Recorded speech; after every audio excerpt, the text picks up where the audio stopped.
What up, y'all? Welcome to a multiple part series where I'm going to be explaining the story of Grand Theft Auto 5.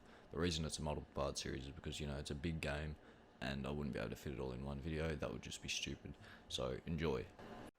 So the story begins with the mission Prologue in North Yankton. Here we meet our first three characters. Michael, who the game expects you to like even though he robs and kills so many people.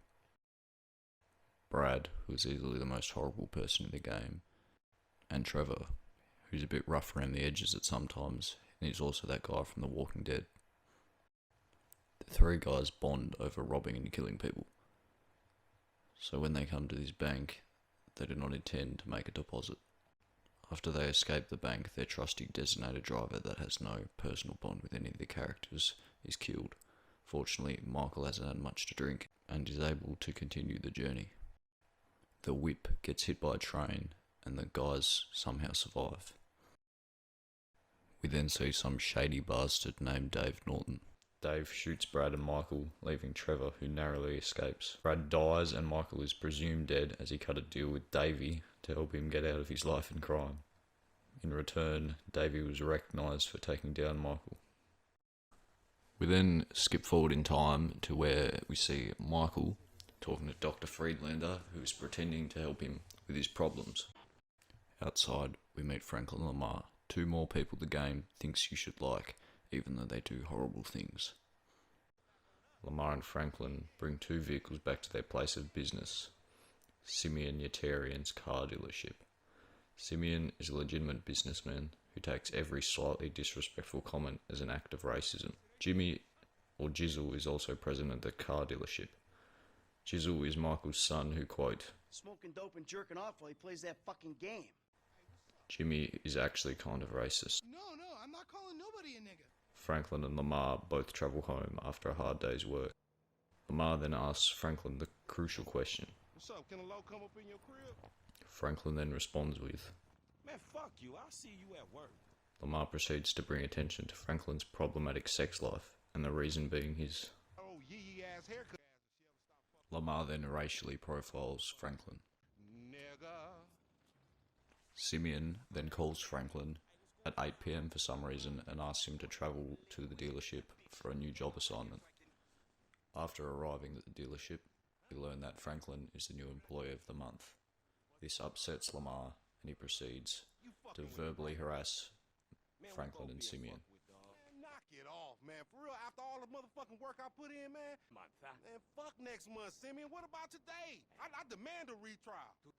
After Lamar calms down, the two guys head to Vespucci Beach in an attempt to repossess a motorcycle.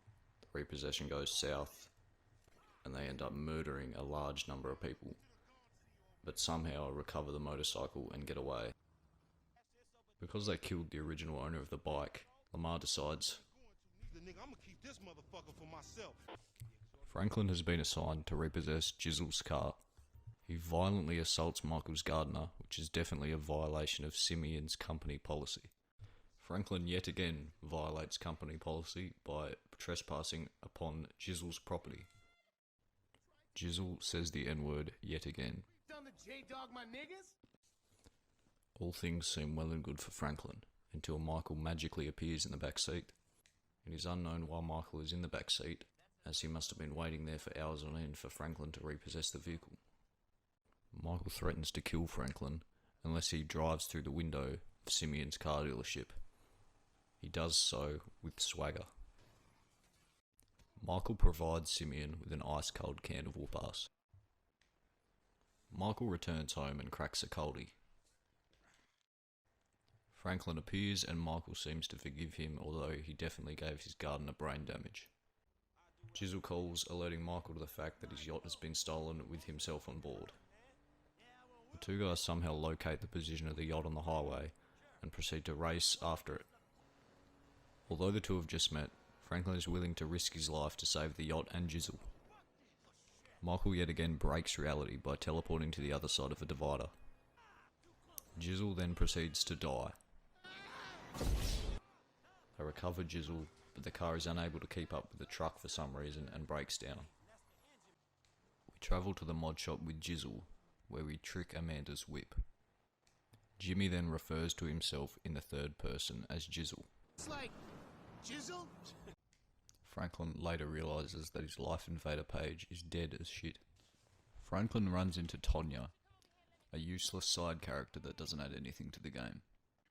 Tonya demands that Franklin help her with towing some vehicles back to a lot. Franklin justifiably kills Tonya.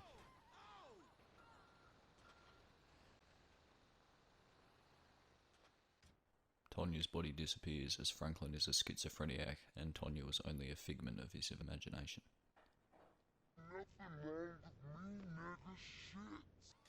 Franklin then has another schizophrenic encounter as he witnesses a woman pass through a wall.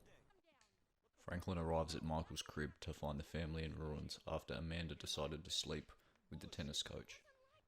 The two homies find the tennis coach's house. They decide to pull it off the hill.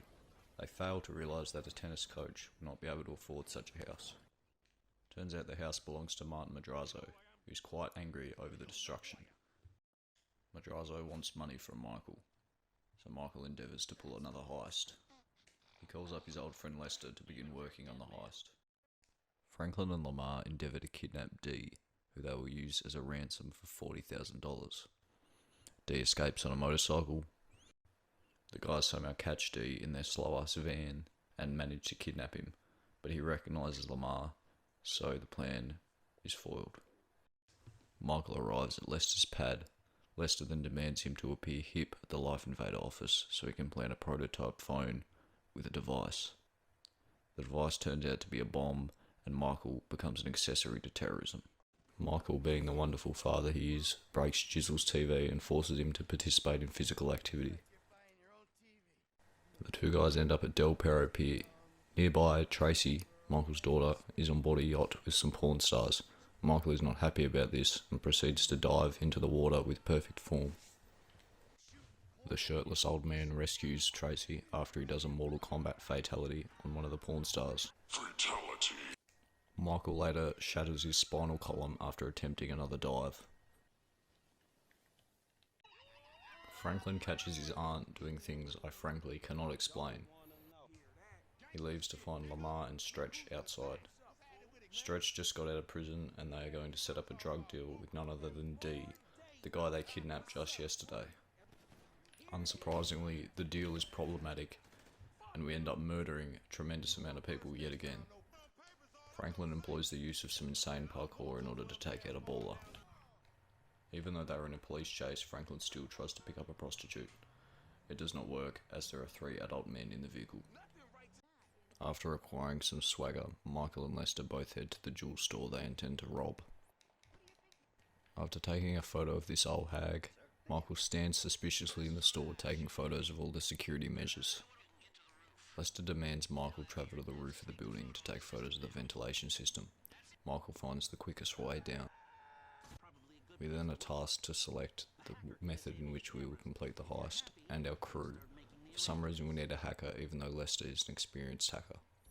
After minimal planning and effort, the crew decides they are ready to take on the heist.